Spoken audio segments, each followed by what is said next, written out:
بسم اللہ الرحمن الرحیم۔ السلام علیکم AK TV کے معزز ناظرین، خوش آمدید۔ دوستو، بینکوں کی تاریخ تب شروع ہوئی جب سے مغرب میں عیسائی اقتدار کمزور پڑتا ہے۔ عیسائیت جہاں پر دنیا پرستی کو معتوب سمجھا جاتا تھا اور کامیابی کو آخرت سے ہی جوڑا جاتا تھا، وہاں سود کی کوئی گنجائش نہیں تھی۔ دوستو، آج کی ویڈیو میں ہم کچھ ایسی ہی بات کریں گے کہ ایسی کیا تبدیلی آئی اور سرمایہ دارانہ نظام نے کیسے معاشرے کی ساکھ کو متاثر کیا۔ جہاں ایک طبقے کو فائدہ دیا، وہیں پر ایک طبقے کو، بلکہ یوں کہا جائے کہ چند افراد کے سپرد پورے کا پورا معاشرہ ہو گیا اور پیسہ سارا صرف چند لوگوں کے پاس چلا گیا۔ اور ایک طرف امیری اور دوسری طرف غریبی، دونوں میں تناسب کا واضح فرق ہوتا چلا گیا اور پرسنٹیج کے حوالے سے امیر تر ہوتا گیا اور غریب تر۔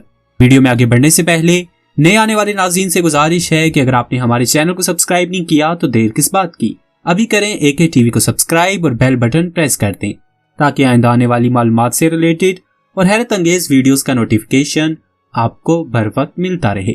تو چلیے دوستو، ویڈیو کی جانب بڑھتے ہیں۔ ناظرین گرامی، عیسائیت میں سود ممنوع تھی، خاص کر کیتھولک چرچ میں تو ہر قسم کے شرعی سود اور زر کی لین دین پر فیس لینے تک کی ممانعت تھی۔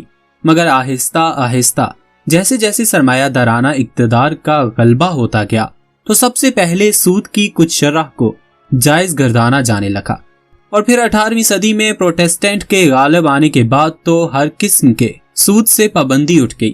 یہودیت میں آپس میں تو سود کی ممانعت تھی، لیکن دیگر افراد کے ساتھ سود کے لین دین کو جائز سمجھا جاتا تھا۔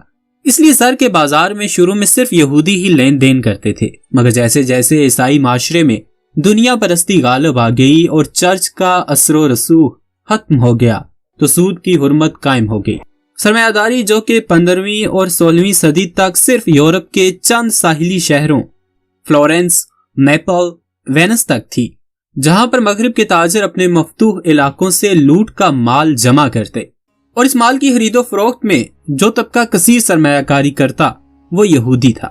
یہ ساہوکار ان قرضوں کے عوض سود سے جمع رقوم کو مزید سرمایہ کاری کے لیے رہن پر سونے اور دیگر قیمتی اشیاء کو رکھ کر قرضہ فراہم کرتے اور ایک پرچی دیتے جس پر اس ساہوکار کا اعتبار ہوتا۔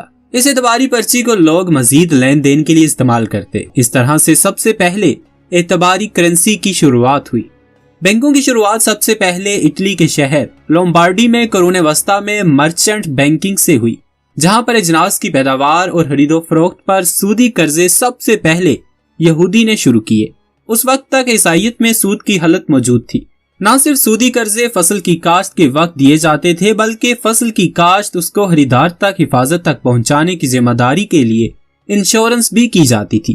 ان قرض کو جاری کرنے والے افراد اجناس کی مارکیٹ میں ایک بینچ میں بیٹھ جاتے۔ اس بینچ کو اطالوی زبان میں بانک کہتے تھے، وہاں سے بینک کی اصطلاح شروع ہوئی۔ 16ویں صدی میں وینس میں تاجروں کی حفاظت سے ادائیگی کے پیش نظر زر کے تاجروں نے طلائی کرنسی میں لین دین کی جگہ پہلی دفعہ چیک کا استعمال کیا۔ اس طرح چیک کے ذریعے سے لین دین شروع ہوئی، جو کہ پہلے پرچی کے ذریعے ہوتی تھی۔ یہ ایک آسان طریقہ تھا۔ اس لین دین سے بینک کے مالکان کے کھاتے میں کافی رقم جمع ہو گئی، جو کہ اس نے مزید قرض پر دینی شروع کر دی۔ اس طرح طلائی زر ان بینکاروں کے پاس آ گیا اور اس کے عوض کاغذ کے چیک جاری ہو گئے، جو کہ دیگر ادائیگیوں کے لیے بھی استعمال ہونے لگے۔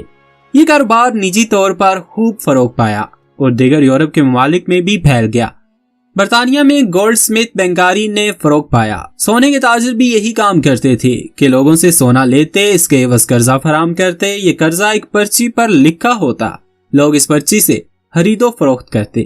کم لوگ اس سونے کو نکلواتے اور زیادہ جمع کرواتے، جس سے ان سناروں کو خیال آیا کہ کیوں نہ اس سونے اور چاندی کے محفوظات کے بدلے مزید قرضہ فراہم کریں اور ان کو کاغذی رسید دیں جس کے پیچھے کچھ نہ کچھ ہو سوائے سنار کے اعتبار کے۔ اس طرح یہ رسید پہلی اعتباری بینک کرنسی بن گئی، جہاں سے سب سے بڑا منظم فراڈ شروع ہوا اور آج تک جاری ہے کہ کھاتہ دار بینک اپنے ڈپازٹ سے کئی گنا زیادہ قرض فراہم کرتے ہیں۔ یہ قرض اعتباری کرنسی کی صورت میں اشیاء اور خدمات کی خرید و فروخت کا ذریعہ بن جاتا ہے۔ دوستو، 16ویں صدی تک یہ بینکاری نجی شعبے تک محدود رہی اور متعدد خاندان اس سے مستفید ہوئے۔ یہ خاندان خلافت عثمانیہ تک پہنچ گئے تھے اور زر کے کاروبار کو وہاں بھی فروغ دیا، مگر یہ کس نہج تک پہنچا، یہ ایک تحقیق طلب مسئلہ ہے۔